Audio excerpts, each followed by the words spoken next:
promoter, Mr. Bob Arum, and brought to you by Geico. This bout is scheduled for 12 rounds for the WBO Welterweight Championship of the World.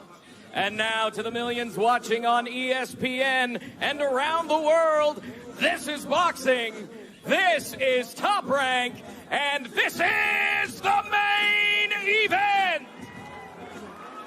Our judges at ringside, Dave Moretti, Patricia Morse-Jarman, and Benoit Roussel. And the man in charge at the sound of the bell, Mr. Tony Weeks. Introducing first out of the blue corner. He weighed in at 147 pounds, wearing white trunks with red and blue trim. He brings a record of 39 wins, only 2 defeats, 27 of those victories coming by way of knockout. The former welterweight world champion from Sheffield, England, the special one, Kell Brook!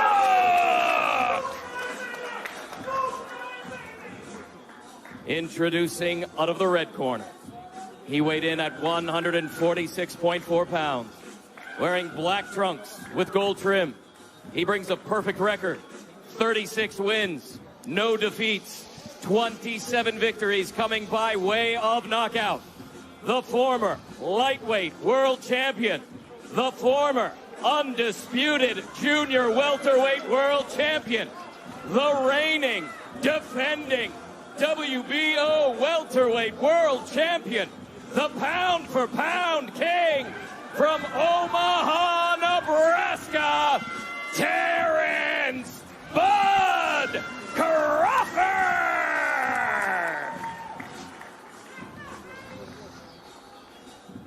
All right, here we go. 12 rounds of action scheduled in the welterweight division. You know, guys have told us, world champions have told us, guys that are used to fighting in their backyard like Bud has, like Jose Ramirez has, this feels different. It took me a while to get started, but is known as somewhat of a slow starter. How will we see things play out early on? Questions are about to be answered. Here's Tony Weeks with some final instructions. Okay, right here is good. Right here is good. I want a good, clean fight. Obey my commands at all times. Above all, protect yourselves at all times. Let's go. All right, they touch him up. Let's do this. One thing that has been talked about a lot this week is the size difference of these two. How much will Kell weigh when we step in the ring? How much will Bud? Is he that much bigger? Kell's argument all week long, is all promotion long, I'm the naturally bigger, stronger guy. So we'll see how much of that size he can impose on the champ in Terence "Bud" Crawford.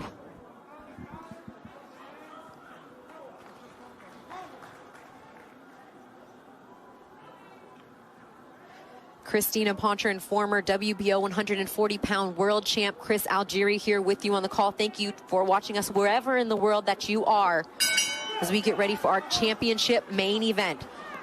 This fight scheduled for 12 rounds. Terence Crawford in the blue and gold trunks. Kell Brook repping the UK in the white with red and blue. And right away, you see Terence Crawford starting in the orthodox stance, but he will switch, arguably the best to ever do it, between southpaw and orthodox. Fighting a lot more recently, Chris, in that southpaw stance, but here he is starting in the orthodox. Yeah, I'm surprised actually to see him coming out orthodox. I expected him to come out southpaw.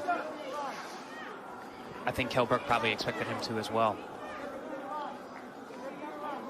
There you see that jab from Kell Brook. He actually has an excellent, excellent jab. Uses it very well. Is very active with it, is Kell Brook. So that's going to be a big weapon for him, especially early on. Sure is, and it's something that Crawford and his team are aware of, telling us in our fighter meetings this week. Terence saying, I see him trying to out-jab me and time me and continue to jab before me, but I have a pretty strong, pretty quick jab as well. We saw a lot of that in that fight against Postal, who a lot of people talked about Victor Postal's jab, and Crawford beat him to that. So we'll see which game plan prevails here, as the 1-2 of Brook is also a beautiful, a thing of beauty to watch. Now, speaking about jabs, one of the big parts of a good jab is being long, and Terence Crawford has a 74-inch reach advantage for a welterweight, which is unheard of. Yeah, and only a 5'8" welterweight. Exactly, yeah. We talked about Brook's resume, getting him to this point. Some people saying the best opponent that Crawford has faced, being that he beat Sean Porter to win that welterweight world title in 2014. Moved up to 160, fought Gennady Golovkin, lost. Errol Spence was his last fight at 147, lost the IBF title there back in 2017. Is he still a high-class caliber fighter as he was then, racking up 3 wins since that Errol Spence loss? Or has Father Time taken its toll on the 34-year-old and on his face, albeit orbital fractures in both sides coming off the losses to Gennady Golovkin and Errol Spence? Kell Brook doing a good job, landing some nice, hard, solid jabs so far. Has been able to out-jab the longer Terence Crawford in this first there round. It is. There's another strong jab from Kell Brook early. But staying orthodox. Something Kell Brook has to be careful of is a lot of times he overthrows his punches. Sometimes it gets tall, leaving himself open. Look for Terence Crawford to come over the top at times. Kell also saying, I can switch too, and I may implement that in my game plan as well. As you see now, Bud Crawford going southpaw. Yeah, we've seen Kell switch sides and find out the south position nice quite well. Good luck. Lead left hook from Kell Brook in the last 10 seconds here of round 1. And a good body jab. Terence Crawford coming off the longest layoff of his... Tick for tack. Very, very tactical from the outset. I think both men fighting with a lot of respect for the other. Do you think that Kell Brook looks that much bigger than Bud tonight? I know size was a big thing that we talked about leading up. I do see him being bigger. You know, I understand him being a bigger guy. I don't think it's going to be that important as you know, Kell has been talking about all week. You know, at the end of the day, skills pay the bills, and this fight's not going to come down to who's the bigger man. Yeah, that seems to be what Kell. Well, that was his narrative that he was pushing. I'm bigger, I'm stronger. He hasn't seen anybody my size. That was his narrative that he pushed the whole time. And a little surprising, honestly, because I don't think he's the kind of guy who fights using his size that much. He's very quick, he's explosive, he's a good counterpuncher, he's a good jab. He's not a physically, you know, demanding pressure fighter who's going to use his physical girth or size to push you. And this has been a little bit of a chess match here through 2 rounds, but I think I was more concerned about the size. Chris Algieri here with you. Our main event of the evening, pound for pound, one of the best fighters in the world, ESPN's pound for pound #1, Terence Crawford against Kell Brook. Now, if you notice, we got a great view right here looking at the feet. We're seeing a southpaw orthodox, and you're seeing both men battling for that outside position. That's very, very important when you are fighting an opposite stance, to make sure that you have the outside position. That's the dominant position when you're fighting an opposite stance.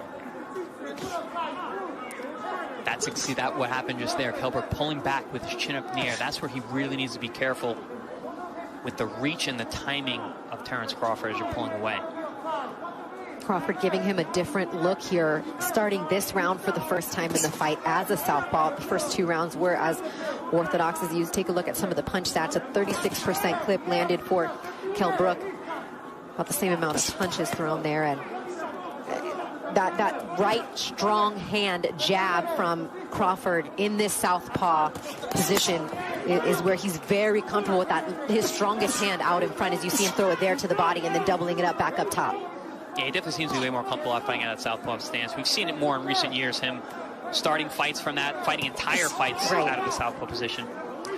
Which is why I'm surprised he's always still listed as an orthodox fighter, because as of late, just to your point, he's done so much work. If you kind of logged the minutes, I know CompuBox doesn't keep track of those things, they keep track of punches, but I think it's fair to say more as a southpaw than an orthodox. But yeah, I think at this point, if we were going to check the residency of his righty versus southpaw, I think you're right. I think we probably need southpaw at this point. Stop, I got you.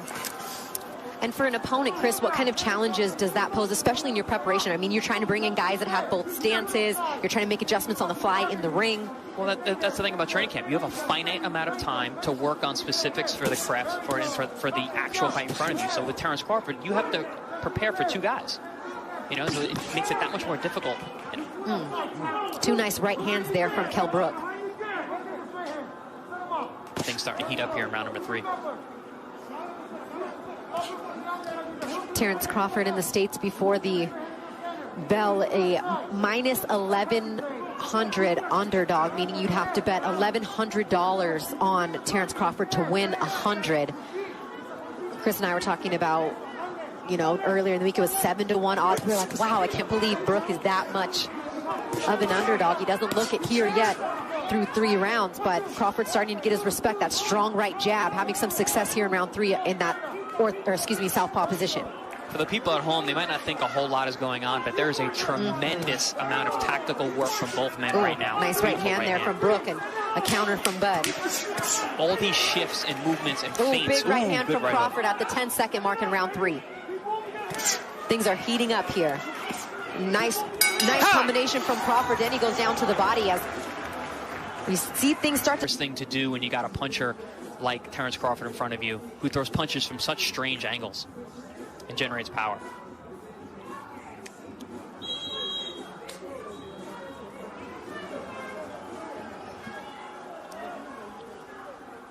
Yeah, I was excited for this fight. I did a lot of homework reviewing tape. And I did see a number of things that Kell Brook does that actually falls right into the hands of Terence Crawford. I was hoping that he was going to come in here understanding that. Seems like he has so far, but as the rounds go on, more of who you are starts to show up.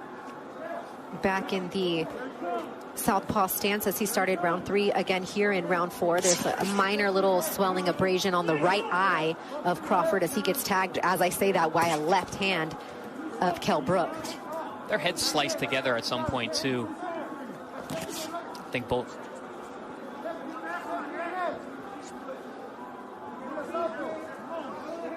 And maybe that was caused by that clash of heads. Here we go again. That's right. Kell Brook, the rope, hold him up. Big shot from Crawford. 5, And 6, that is a knockdown. 7, 8. Come to me. You all right? Give you a chance. And Kell Brook looks like he is still a little bit out of it. Can Crawford in the show in round 4? I think it was a right hook as Crawford looks to finish. Big shot from Kell Brook. He is hurt. And it is over. No. Terence Bud Crawford, TKO 4. That's all she wrote.